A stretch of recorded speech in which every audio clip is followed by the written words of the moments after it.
बंधुगण, मैं राधाकांत सेठ आप सबको प्रणाम करता हूं।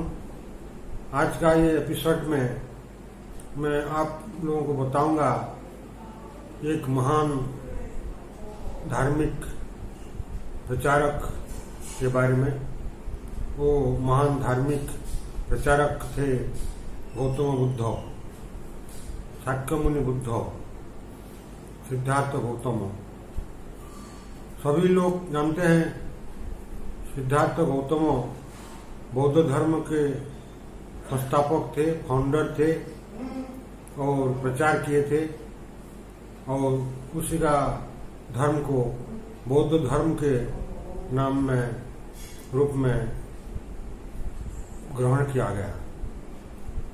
ये 5th century 6th century BC का बात है। उसी टाइम गौतम बुद्ध का जन्म हुआ था। कपिलावस्तु, भारत का कपिलावस्तु राज्य में शाक्य वंश शुद्धोधन राजा के पुत्र के रूप में, और माता थी माया देवी। वो उसका संतान के रूप में सिद्धार्थ गौतम जन्म हुआ था कपिलावस्तु नगर में।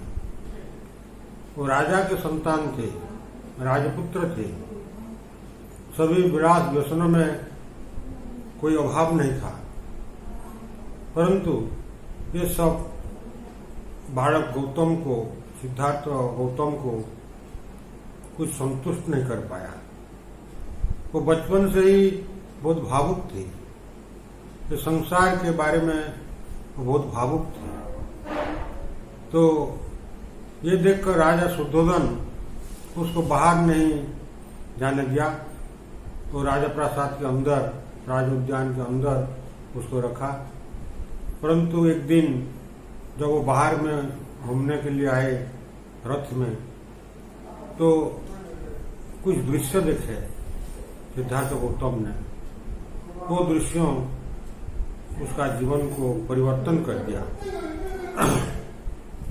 वो दृश्य है, पहले एक मृत शव को श्मशान के लिए लिया जा रहा है। उसका आत्मीय स्वजन बहुत क्रंदन कर रहे थे।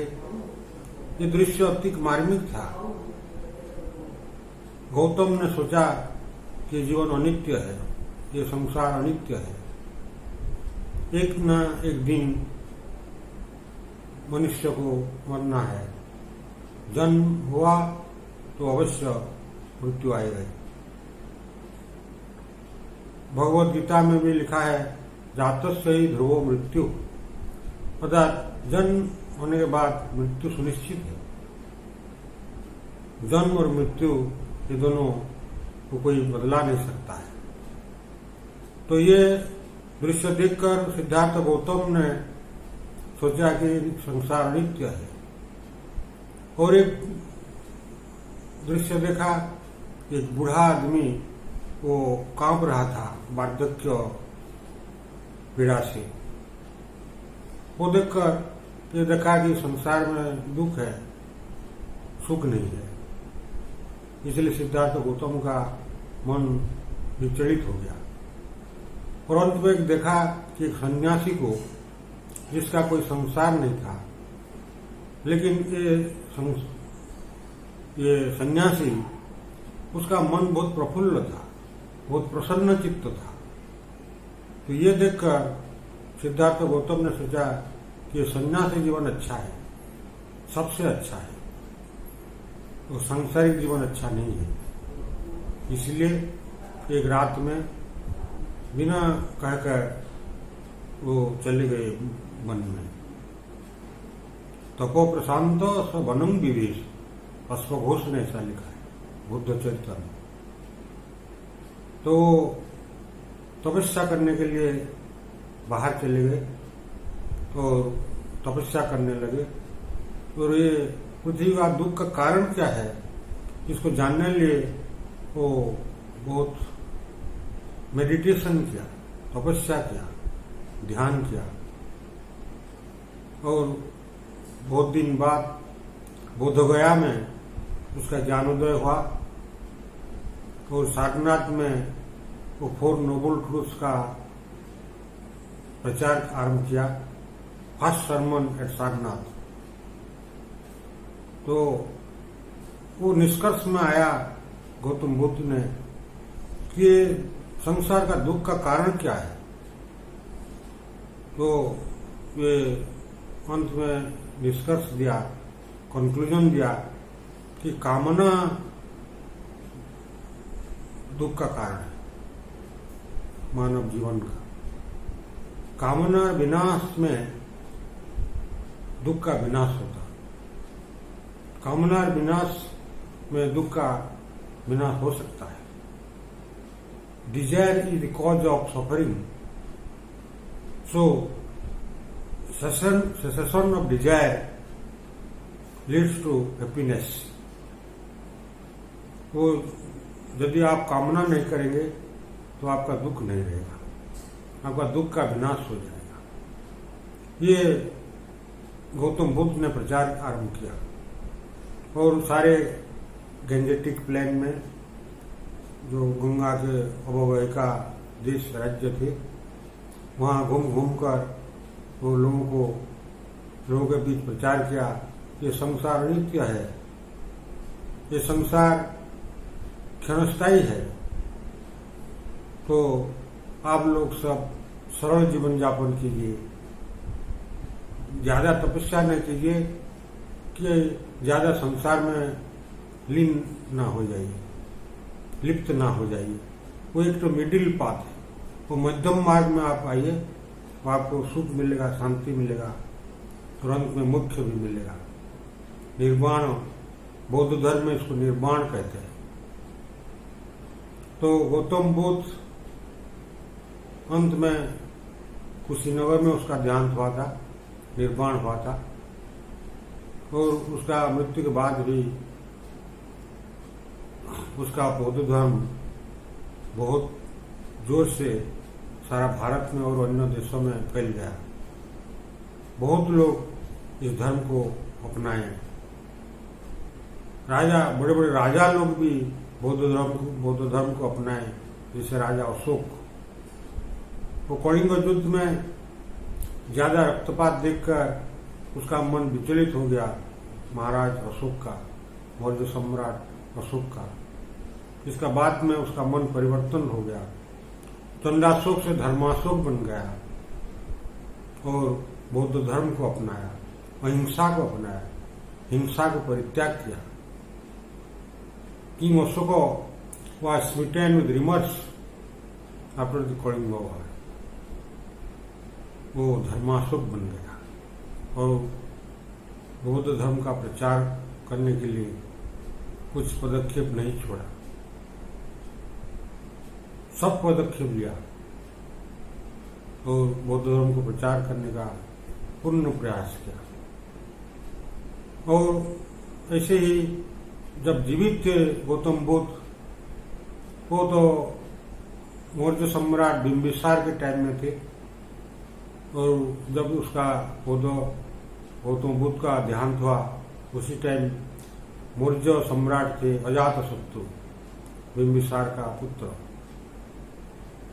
तो ऐसे मौर्य सम्राटों से बौद्ध धर्म का विशेष ताल्लुक रहता था, और भी अन्य राजागण भारत में अपनाए, भारत बाहर भी अपनाए। तो बौद्ध धर्म बहुत स्ट्रांग, प्रबल हो गया और ये वैदिक धर्म को नहीं मानते थे। तो इसीलिए बाद में कुछ विरोध भी आया था बौद्ध धर्म में। तो उसी टाइम ब्राह्मण्य धर्म ने भगवान बुद्ध को विष्णु का एक अवतार मान लिया। जयदेव का गीता गोविंद में 10 अवतार सूत्र में 10 अवतारों में गौतम बुद्ध एक अवतार है। निंदसी यज्ञ विधे श्रुति जातम सदय हृदय दर्शित पशुघातम केशव धृत बुद्ध शरीर जय जगदीश हरे। गौतम बुद्ध 10 अवतारों में विष्णु का एक अवतार बन गए। गौतम बुद्ध को ग्रहण कर लिए ये भगवान विष्णु है। कहा जाता है कि भगवान रामचंद्र 13 कला के थे, भगवान श्री कृष्ण 16 कला के थे, परंतु गौतम बुद्ध 32 कला के थे। और जब आगे में भविष्य में कल्कि अवतार आएंगे भगवान विष्णु का, कल्कि अवतार 64 कला में आएंगे, वो कला बढ़ती जा रही है।